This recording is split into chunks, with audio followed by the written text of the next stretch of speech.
Hello, guys. In this segment, we're going to do soccer transfer ranks in soccer around Europe. And we have picked five transfers that happened that we think is top five. And we're going to rank them.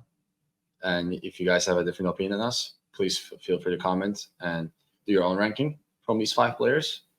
To start up at number five, we have American Wonder Boy, Gio Reyna.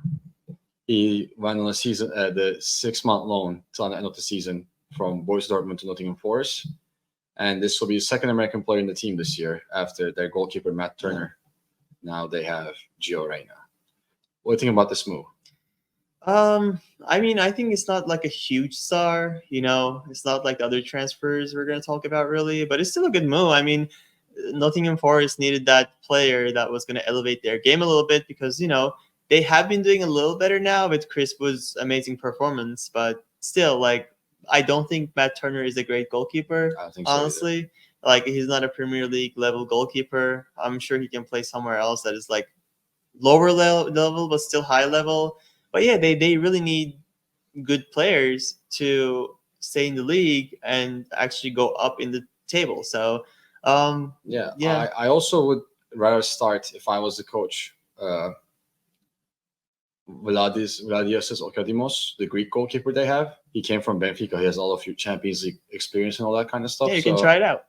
I think he's a better fit, the Greek goalkeeper they have. But every coach they had, I mean, now they have a new coach and they still play Turner. So, I mean, there must be something that they see in the practice or something like that if everybody prefers him over the Greek goalkeeper. But I think actually for this move, Gio Reyna, I don't think he went to the right team for his playing time. I agree with that. They're very top heavy on the midfield side. I mean, Morgan Gibbs White. Yeah. They have Danilo. They have other good midfielders on the team. So it's going to be a lot of, I think, playing time sharing. I don't think he's going to play every single game, every single minute in Nottingham Forest either. They have Nicolas Dominguez. They have Ibrahim Sangare. Like, they have so many midfielders. So I don't know. I'm not a fan of the move. I think he should have on a different team that he will play every game 90 minutes.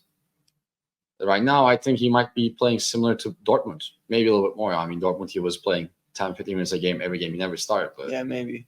Let's say he starts some games here, but I think he's going to play as much as he wants to. So what's your rank? My rank would be maybe like C for this transfer. Yeah, I'm going to give a C minus. C minus? Yeah, that's pretty accurate, honestly.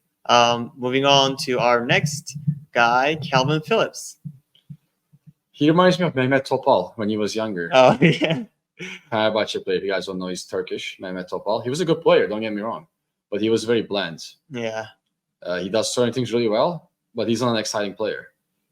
You need that kind of player in your team as a catalyzer. He has a midfield going and all that kind of stuff. But offensively, he was always like a handbrake. He slows you down a little bit. I think the same with Calvin Phillips. He has very high tempo, and I think he's a smart player, but I don't think West Ham is going to get anything out of offensively from Calvin Phillips. There's a reason why Pep Guardiola never played him, even with rotational teams. Yeah.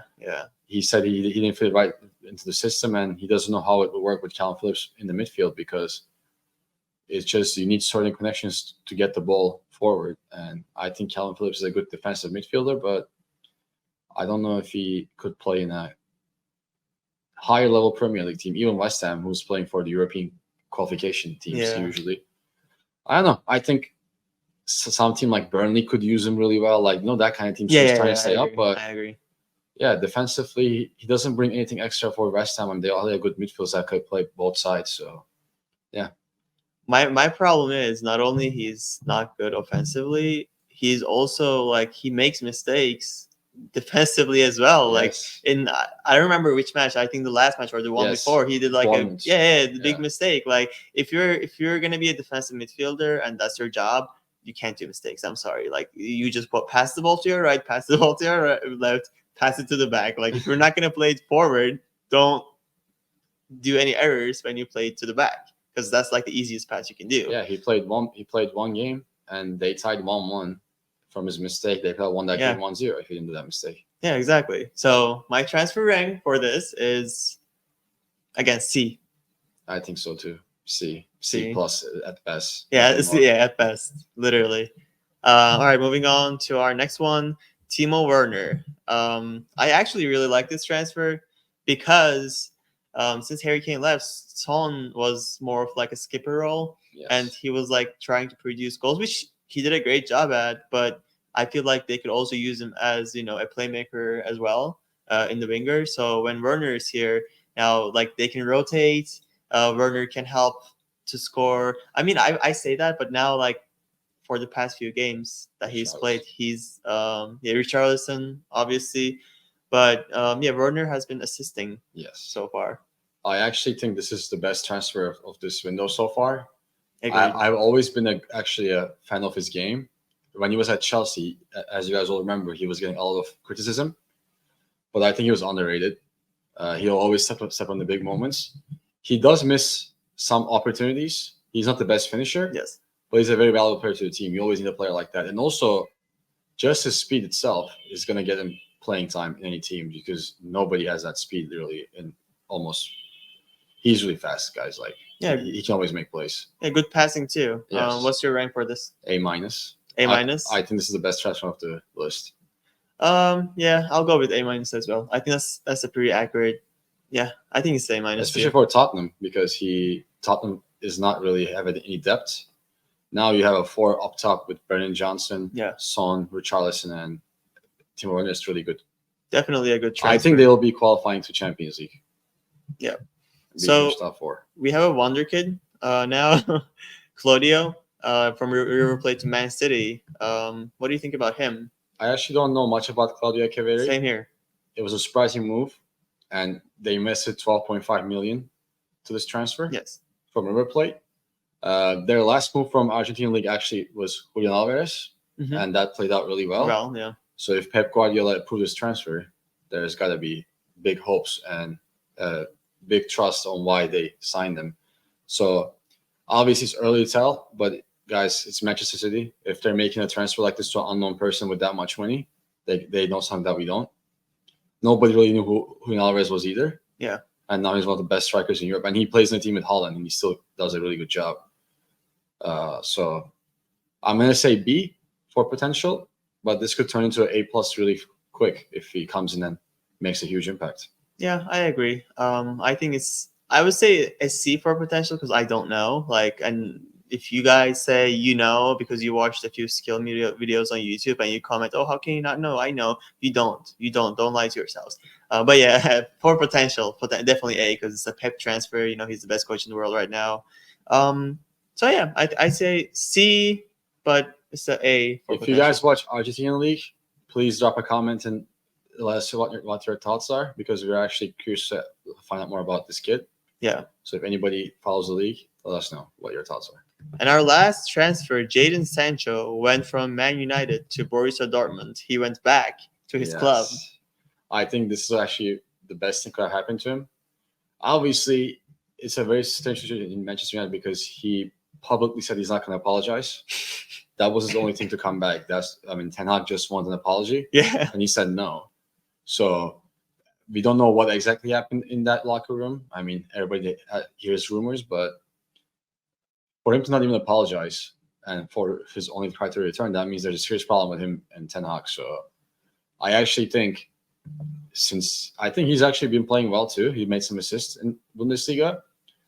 I really think he's not going to be back in Manchester United after the season, like after the loan spell. Yeah. It might not be Dortmund, maybe they can't afford him.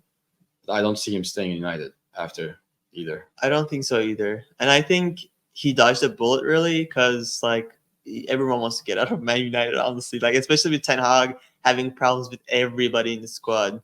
This started with Ronaldo and everyone was like, oh, it's Ronaldo's fault. And then maybe it was, I don't know. But now it's everyone. He had problems with Rashford. He had problems with Jadon Sancho. So I think it's a good move for him to just get out of that swamp. To me? Every time the rumors start going more popular about him getting fired, before every game, this is his last game if he doesn't make it, they always end up in a crazy win. Yeah, last month, Aston Villa game, they were down 2-0. They came back and ended up won 3-2. This game, they were up 3-1. Then Wolverhampton Wanderers tied the game 3-3. And their 18-year-old wonder kid scored a screamer from Oh, outside the yes. box at 90 Yes. plus 7. So he always ends up getting another chance in the very interesting wins. You know, in Turkish you say cats have 9 lives. Oh yeah. I think that's might be the case for tonight. You know what's funny with that? I saw a comment right in Manchester United's Facebook page, Yes. and it said, "Now you lost this game." It was like a while back, but now you lost this game, and your name is Eric Ninehog. If you reach 1 hog, like Eric 1 hog, you're fired. So every time he loses, he loses a count from his name, and then at Eric 1 hog, he's gone. So I don't know where he's right now, but he's probably like Eric -5 hog right now. Yeah, I think every time they're thinking about firing him, he always wins that game. So now, and he has like another month after that. Yeah. So now this game is, I think he's gonna make. I think he's gonna end up finishing the season at least. Yeah, maximum, max. That's the max he can do. But what do you rate Jadon Sancho? Jadon Sancho transfer for me is a B+. I agree, B+. Oh man, I wish I said something different, but I literally think it's a B+. That's like the perfect amount. But yeah, those are the transfer ranks. Thank you so much for watching. Please hit subscribe, and we'll see you on the next one.